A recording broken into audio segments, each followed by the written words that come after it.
जिस टिकट यानी यश के डबल रोल को हम पूरी फिल्म में देखते रहे, असल में वह फिल्म की रियलिटी में था ही नहीं। टिकट राया बने यश की अपने मर चुके बेटे के लिए बनाई हुई एक सोच थी। राया का बेटा बहुत पहले फिल्म में मर चुका था, लेकिन राया अपने बेटे की मौत को कभी एक्सेप्ट कर ही नहीं पाया। उसके मन में हमेशा यही चलता रहता था कि अगर मेरा बेटा आज जिंदा होता तो बड़ा हो चुका होता, कैसा दिखता, क्या करता और मेरे सामने कैसा खड़ा होता।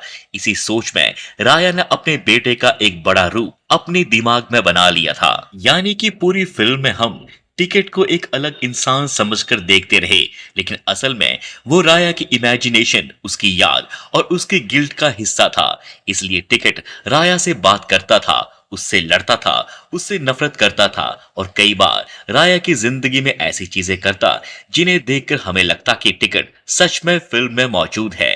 लेकिन धीरे धीरे फिल्म हमें संकेत देती है कि टिकट की पूरी कहानी राया के दिमाग से जुड़ी है। फिल्म में राया अपने उस बेटे को कभी बचा नहीं पाया था और यही बात उसके अंदर एक बहुत बड़ा गिल्ट बनकर रह गई। उसका दिमाग अपने बेटे की मौत को एक्सेप्ट करने के बजाय उसे एक ऐसे इंसान के रूप में देखने लगा जो बड़ा हो चुका था और अब उसके सामने खड़ा है। इसलिए टिकट को राया से इतनी नफरत थी क्योंकि असल में वो नफरत भी राया के अपने ही गिल्ट की एक अंदर की आवाज थी। और फिर आता है फिल्म का आखिरी हिस्सा, क्लाइमैक्स। जब राया और टिकट आमने सामने आते हैं तो राया आखिरकार उसे उस अतीत से भागना बंद कर देता है। वो टिकट अपने बेटे को एक्सेप्ट करता है, अपनी गलतियों को स्वीकारता है, उसे गले लगाता है। गले लगाने के बाद बर्फ का एक बहुत बड़ा पहाड़ राया के सामने आ जाता है और उसे निगल जाता है और फिल्म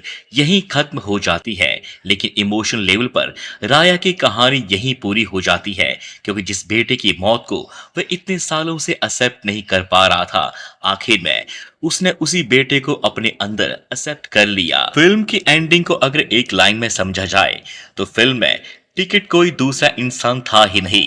टिकट राया के मर चुके बेटे की तस्वीर थी जिसे राया ने अपने दिमाग में जिंदा रखा हुआ था। और शायद इसी वजह से यश का डबल रोल फिल्म का सबसे बड़ी कहानी बन जाता है। एक यश था राया और दूसरा यश था राया के दिमाग में बड़ा हो चुका उसका बेटा टिकट। इस तरह फिल्म के क्लाइमैक्स को कई तरह से एक्सप्लेन किया जा सकता है। मेकर्स ने नतीजा ऑडियंस के हाथ में छोड़ दिया एंडिंग में। आपकी क्या राय है? फिल्म आपको कैसी लगी? हमें कमेंट सेक्शन में जरूर बताइएगा और चैनल को जरूर सब्सक्राइब करें ताकि हमारी मुलाकात दोबारा फिर से हो सके।